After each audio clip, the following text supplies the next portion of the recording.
Hi friends, welcome back to our channel. So friends, ఈరోజు మనం ఈ వీడియోలో పూరి జగన్నాథ స్వామి యొక్క ఆలయ చరిత్ర గురించి అయితే తెలుసుకుందాం. అయితే ఫ్రెండ్స్, మనకు పూర్వము ఈ జగన్నాథ స్వామిని గిరిజనులు ఎక్కువగా పూజించేవారు. నీలమాధవుడు అనేటటువంటి పేరుతో గిరిజనులు ఎక్కువగా పూజించేవారనమాట.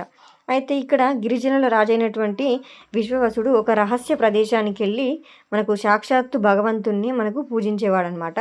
అయితే ఈ విషయం తెలుసుకున్నటువంటి ఇంద్రదుమ్న రాజు ఆ రహస్య ప్రదేశాన్ని కనుక్కోమని చెప్పేసి విద్యాపతి అనేటటువంటి ఒక బ్రాహ్మణ బాలుని అయితే పంపించడం జరుగుతుంది. అడవిలోకి వెళ్ళినటువంటి ఆ విద్యాపతి అనేటటువంటి బ్రాహ్మణ బాలుడు కొన్ని రోజులు అక్కడే ఆ ప్రదేశం వెతకడానికి వెళ్ళి అక్కడ ఉన్నటువంటి గిరిజన రాజు విశ్వవసుడైన తన కుమార్తె లలితను వివాహం చేసుకొని అక్కడే ఉండి తన మామగారిని నాకు జగన్నాథుని యొక్క విగ్రహాలు చూపించు అని చెప్పేసి ప్రాధేయపడతాడు. సో ఇక్కడ మనకు ప్రాధేయపడగానే మనకు విశ్వవసుడు తనకు చూపిస్తాను, ఇక తప్పేటట్టు లేదు అని చెప్పేసి తన కళ్ళకు గంతలు కట్టి తీసుకెళ్తాడు. అయితే ఈ విద్యాపతి తెలివిగా కొన్ని ఆవగింజలు అనేటటువంటి తను ఏదైతే దారి గుండా వెళ్తాడో అక్కడ జార విరుస్తూ వస్తాడనమాట. అయితే ఆ దారికి ఆవగింజలు మొలకెత్తి దారి స్పష్టంగా అనేది కనిపిస్తుంది. దారి స్పష్టంగా మనకు జగన్నాథుని ఉండేటటువంటి ప్రదేశం అయితే కనుక్కోవడానికి ఈజీగా ఉంటుందని చెప్పేసి ఆ విధంగా చేస్తాడు. దాని తర్వాత అక్కడ సాక్షాత్తు ఆ భగవంతుని దర్శించాక మనకు తిరిగి వచ్చి ఈ ఇంద్రదుమ్న మహారాజుకు కబురు పెడతాడనమాట. నాకు ఈ ఆలయం ఇక్కడ దొరికింది అని చెప్పేసి రహస్య ప్రదేశం నేను అనుకున్నాను అని చెప్పేసి తెలిసింది అని చెప్పేసి ఇంద్రదుమ్న మహారాజుకు చెప్పగానే తను తన సైన్యంతో పాటు వస్తాడు అడవిలోకి. వచ్చిన తర్వాత ఆ రాజుకు మాత్రం అక్కడ వెళ్ళి చూసేసరికి అక్కడ ఏం కూడా కనిపించదనమాట. ఎందుకంటే ఆ రాజుకి ఎక్కువగా గర్వం అనేది, అహంకారం అనేది ఉంటుంది. అక్కడ అతను అదృశ్యమైపోతాడు. సో మళ్ళీ అతను నిరాశ చెంది మళ్ళీ రిటర్న్ అయ్యి చెప్పేసి ఈ రాజు ఏం చేస్తాడు, నిరాహార దీక్ష చేస్తాడు. నిరాహార దీక్ష చేసి అశ్వమేధ యాగం కూడా చేయిస్తాడు. అయితే ఆ రాజు నీలాచలం అనేటటువంటి ఒక ప్రదేశంలో మనకు నరసింహస్వామి విగ్రహాన్ని ప్రతిష్ఠిస్తాడనమాట. అయితే ఆ ఆలయంలోనే నిద్రిస్తూ ఉంటాడు. అయితే ఒకరోజు రాత్రి ఈ ఇంద్రదుమ్నునికి కలలో జగన్నాథుడు కనిపించి సముద్ర తీరంలో చంకీ నది ముఖద్వారానికి వేప కొయ్యలు కొట్టుకొస్తాయని వాటితో నాకు విగ్రహాలు చేయించమని చెప్పేసి మనకు జగన్నాథుడు ఆదేశిస్తాడు. అయితే ఈ జగన్నాథుడు చెప్పినట్టుగానే అక్కడికి వెళ్ళి చూస్తే వేప కొయ్యలు అయితే కొట్టుకొచ్చి ఉంటాయి. కానీ అది విగ్రహాలు చెక్కడానికి ఎవరు ముందుకు రారు.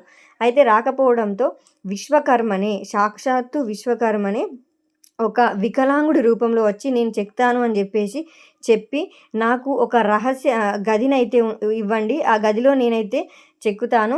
నేను అవి 21 రోజుల వరకు ఆ ప్రదేశం వైపు ఎవరు రావద్దు, అలాగే నేను ఆ 21 రోజులు పచ్చి మంచినీళ్ళు కూడా ముట్టుకోను అని చెప్పేసి మనకు విశ్వకర్మ చెప్తాడు.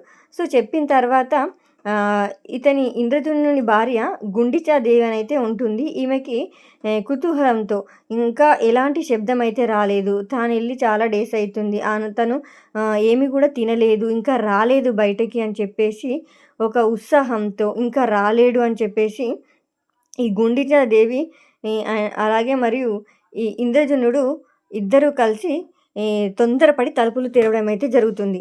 ఈ తలుపులు తెరిచిన తర్వాత అక్కడ ఎవరు కూడా మనకు విశ్వకర్మ కానీ ఎవరు కనిపించరు. సగం చెక్కినటువంటి విగ్రహాలు మాత్రమే కనిపిస్తాయి. దీని తర్వాత వీళ్ళు తప్పు తెలుసుకుంటారు. అయ్యో, అతను మనకు 21 రోజులు రాకమని చెప్పేసి అన్నాడు, కానీ తొందరపడి మనం తెరిచాము, ఇక్కడ సగం చెక్కినటువంటి విగ్రహాలు మాత్రమే ఉన్నాయి అని చెప్పేసి బ్రహ్మదేవుణ్ణి ఇట్లా పశ్చాత్తాపంగా అడుగుతాడు. అప్పుడు ఆ బ్రహ్మదేవుడు ప్రత్యక్షమై ఇకపై ఆలయంలో విగ్రహాలు ఇలాగే దర్శనమిస్తాయని, అదే రూపంలో విగ్రహాలను పూజలు అందుకుంటాయని బ్రహ్మదేవుడైతే ఆనతిస్తాడు. తానే స్వయంగా వాటికి ప్రాణప్రతిష్ఠ కూడా చేస్తాడు. అందుకే పూరి ఆలయంలో విగ్రహాలకు అభయహస్తం, వరదహస్తం అనేవి ఉండవన్నమాట. అలాగే ఫ్రెండ్స్, మనకు అక్కడ నవకళేబర ఉత్సవం అనేది కూడా మనకు జరుగుతుంది. దేశంలో ఎక్కడా లేని విధంగా పూజలు అందుకుంటున్నటువంటి ఈ దారుమూర్తులు అంటే చెక్కతో మనకు చేశారు కాబట్టి దారుమూర్తులు అని అయితే పిలుస్తారు. అయితే ఇక్కడ ప్రతి 8 ఏళ్ళకు ఒకసారి కానీ, 12 ఏళ్ళకు ఒకసారి కానీ, లేదా 19 ఏళ్ళకు ఒకసారి కానీ మార్చి నూతన దేవతామూర్తులను ప్రతిష్ఠిస్తారు. దీనికి నవకళేబర ఉత్సవంగా నిర్వహిస్తారు. సో ఇది ఫ్రెండ్స్, మనకు పూరి జగన్నాథుని యొక్క ఆలయ చరిత్ర. ఇది మనకు ద్వాపర యుగం ఎండింగ్‌లో మనకైతే జరిగిందనమాట. సాక్షాత్తు ఆ భగవంతుడే మనకు అక్కడ ఉండడం అయితే జరిగింది.